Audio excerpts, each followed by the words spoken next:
Studi lapangan, pembangunan ekonomi seimbang dan berkelanjutan di kawasan perbatasan RD/RDTL, WINI 20 Juni 2022.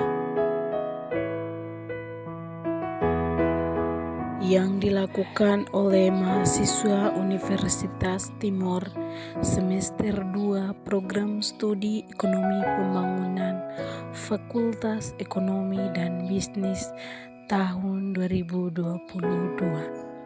Dan Bisnis Universitas Timor, dan adik-adik berada di semester 2. Mereka masih hangat-hangatnya, baru 2 semester ada di program studi ekonomi pembangunan. Tujuan kami berkunjung ke pos lintas batas negara adalah untuk studi lapangan.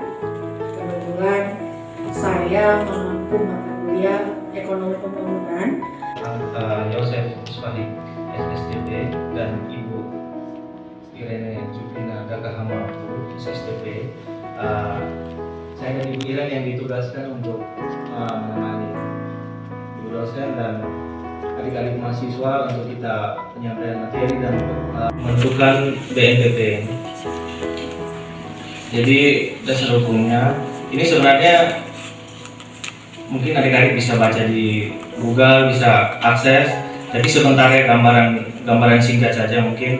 Jadi dari Perpres nomor 44 tahun 2017 tentang perubahan Perpres 12 tahun 2010 tentang pembentukan Badan Nasional Pengelola Perbatasan.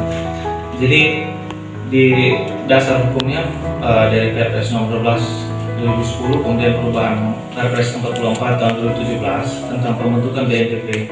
Dan di dalam BNPB dengan susunannya itu terdiri dari berbagai kementerian terkait.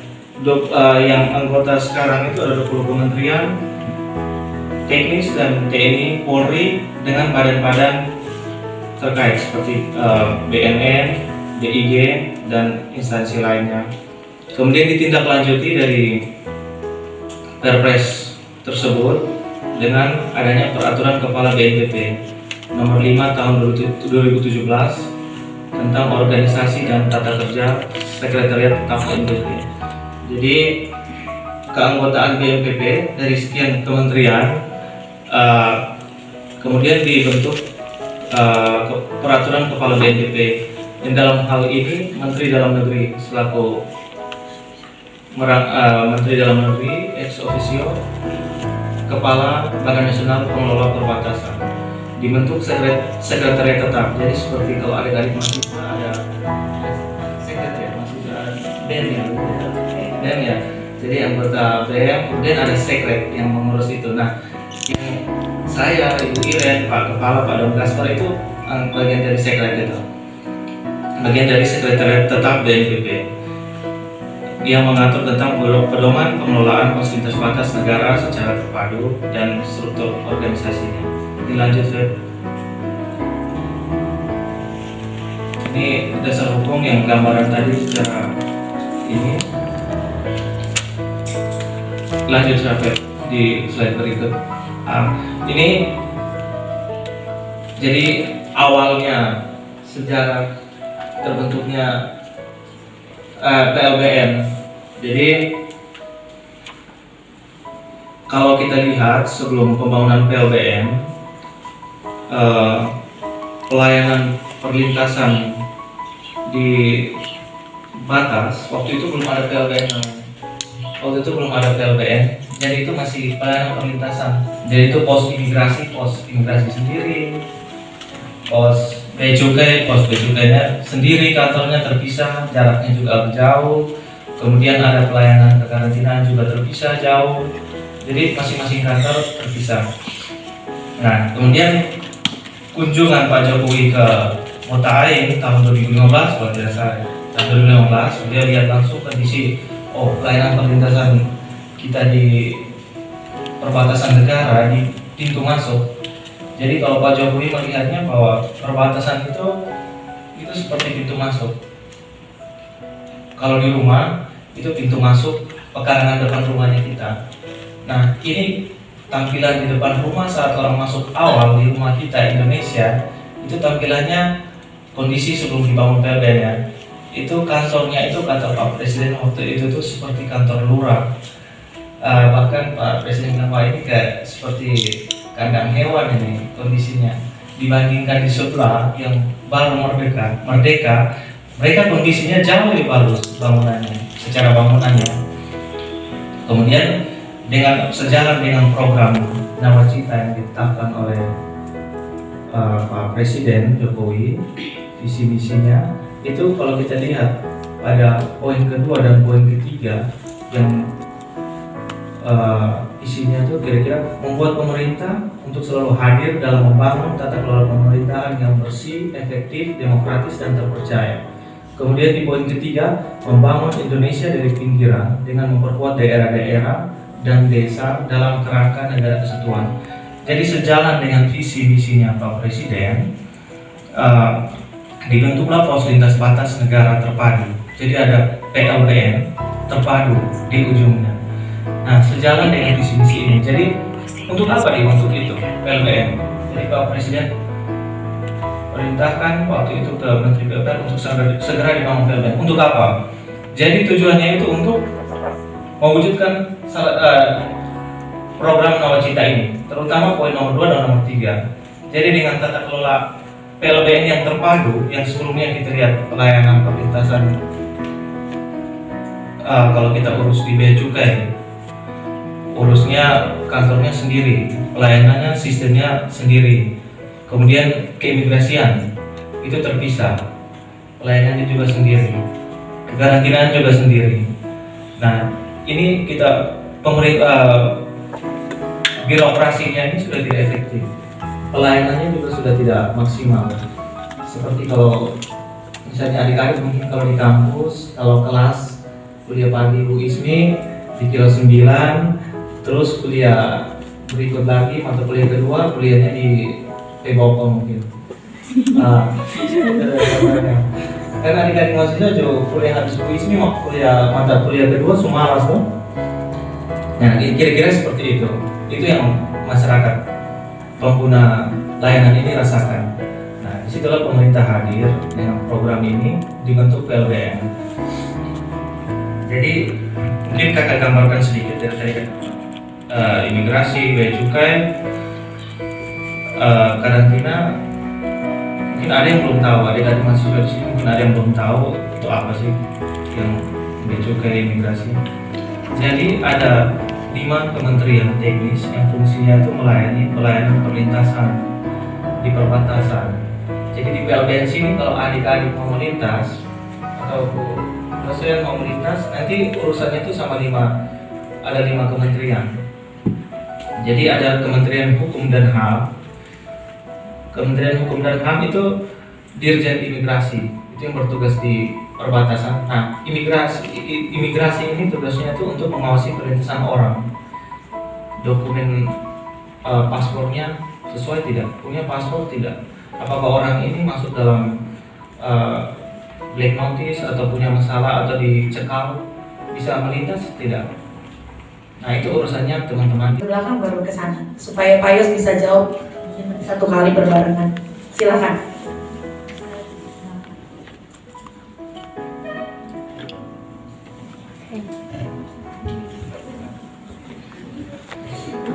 Baik, selamat siang untuk semua. Selamat siang. Terima kasih atas kesempatan yang diberikan. Sebelumnya perkenalkan nama saya Sarjus Muni dari kelas 2H. Punya pertanyaan yang menjadi kendala dalam pembangunan ekonomi di sekitaran wilayah PLBN itu apa saja? Terima kasih. Terima kasih. Terima kasih dulu. Ayo. Pertanyaannya lebih kepada kendala pembangunan di sekitaran PLBN-nya. Mungkin dampaknya begitu Pak Yos. Dampak dari pembangunan PLBN ini gimana sih? Ada kendala apa? Atau waktu pembangunan PLBN mungkin pelepasan lahannya kah? Atau bagaimana? Mungkin lebih seperti itu. Terima kasih untuk adik Sanchez dan Sanchez ya? Emo. Oh ya, terima kasih untuk adik Emo dan adik Rian. Jadi saya mulai dulu mungkin dari pertanyaan adik Emo ya. Jadi kendala apa yang dihadapi dalam pembangunan ekonomi di kawasan perbatasan, khususnya di Wini ya. Sebenarnya ini agak di luar tupoksi dari BNPB ya, khususnya untuk pembangunan ekonomi kawasan perbatasan. Tapi berdasarkan pengalaman dan ini saya coba jawab ya. Jadi pengalaman yang sudah dihadapi, jadi kita di sub bidang pengembangan kawasan itu memang tugasnya kita itu untuk pengelolaan zona pendukung. Jadi zona pendukung yang tadi sudah dijelaskan bahwa di situ ada Wisma Indonesia, ada gedung serbaguna, ada mes pegawai, terus ada pasar. Nah itu pengelolaan pasarnya itu juga ada di kita. Terus dengan food court Pantai Wini, nah itu ada di PLBN ini. Nah kendala yang dihadapi untuk pembangunan ekonomi di kawasan perbatasan khususnya di Wini, itu yang kita lihat bahwa pertama itu SDM memang kendala yang kita alami. Jadi meskipun ada permintaan pasar atau ada kebutuhan pasar, tapi SDM kita belum sanggup untuk menjawab itu. Itu paling kendala paling utama yang kita lihat, SDM. Kemudian terlepas dari SDM, infrastruktur yang ada. Jadi memang zaman sekarang untuk pembangunan ekonomi, kalau kita bicara pemasaran contohnya, sekarang sudah online source semua, e-marketing. Jadi pemasaran kita harus berpikir bukan hanya kita buat abon ikan terus kita jual di pasar ini, sudah tidak sebatas itu lagi. Tapi bagaimana buat abon ikan dan jangkauan pemasaran kita bisa nasional atau mungkin internasional, memanfaatkan akses menggunakan online, internet. Nah, seperti ini yang masih kurang. Sumber daya manusia, pertama sumber daya manusia kita belum paham untuk bagaimana kemampuan kita untuk menciptakan produk yang memang berkualitas dan dibutuhkan pasar. Terus fasilitas pendukung itu seperti mungkin masih kurang begini ya, saya kurang tahu. Tadi kayak BLK, badan pelatihan untuk menciptakan tenaga kerja yang terampil. Di sini masih jarang ya Bu ya, masih belum, pengelolaannya masih belum berjalan maksimal. Mungkin ini ada tambahan dari itu, kendala-kendala yang untuk ADM. Saya akan mencoba sedikit terkait pertanyaan dan jawaban dari Pak tadi. Ini terkait kendala. Kalau kendala seperti yang sudah disampaikan Pak Yos bahwa memang terkait SDM itu kendala yang sangat umum dan itu kendala yang sangat dirasakan. Jadi di sini itu waktu pelepasan lahan mungkin itu ada perjanjian khusus yang mengharuskan beberapa orang tua tanah itu anaknya harus diharuskan untuk bekerja di sini untuk mungkin memperbaiki ekonomi keluarga atau karena memang ke depan mungkin cari kerja susah. Jadi dan mengharuskan tenaga-tenaga yang rekrut itu memang harus tenaga-tenaga dari sini. Sedangkan setelah berjalannya waktu ada tenaga-tenaga yang sebenarnya dibutuhkan seperti mungkin di bagian desain mungkin untuk permintaan dari pusat seperti untuk humas, untuk desain-desain itu kan membuat kita kesulitan. Jadi untuk merekrut dari luar untuk meningkatkan ekonomi itu memang agak kesulitan karena mengharuskan tenaga dari sini. Sedangkan SDM-nya yang berikut mungkin yang terakhir terkait SDM juga dan ekonomi, mungkin ada teman-teman melihat di pantai seperti yang tadi dikatakan Pak Yos, ada tempat food court. ada kios-kios pasar. Nah, ada yang belum terisi karena mungkin kendalanya aturannya yang belum keluar dari Menteri Keuangan. Nah, untuk merekrut orang-orang yang menempati tempat itu memang agak kesulitan. Nah, food court itu kan mungkin tempat jualan gitu, mungkin dia lebih cocok ke kafe ya Pak Yos. Nah, itu mungkin agak kesulitan karena memang orang-orang yang mau mengisi tempat di situ mungkin merasa tempat ini terlalu sepi atau dia hanya ramai di hari-hari khusus seperti hari libur gitu. Itu agak mungkin mereka juga berpikir dua kali karena terkait keuntungan dan perputaran uang mungkin agak kurang stabil begitu. Mungkin saya rasa itu kendala-kendala yang saya ketahui dan juga kami alami terkait pelayanan di sini karena kita menyediakan fasilitas, sedangkan orang yang mau mengisi saya rasa mereka juga berpikir dua kali karena keadaan di sini belum terlalu ramai semenjak COVID ini gitu. Mungkin itu saja komentar saya. Terima kasih.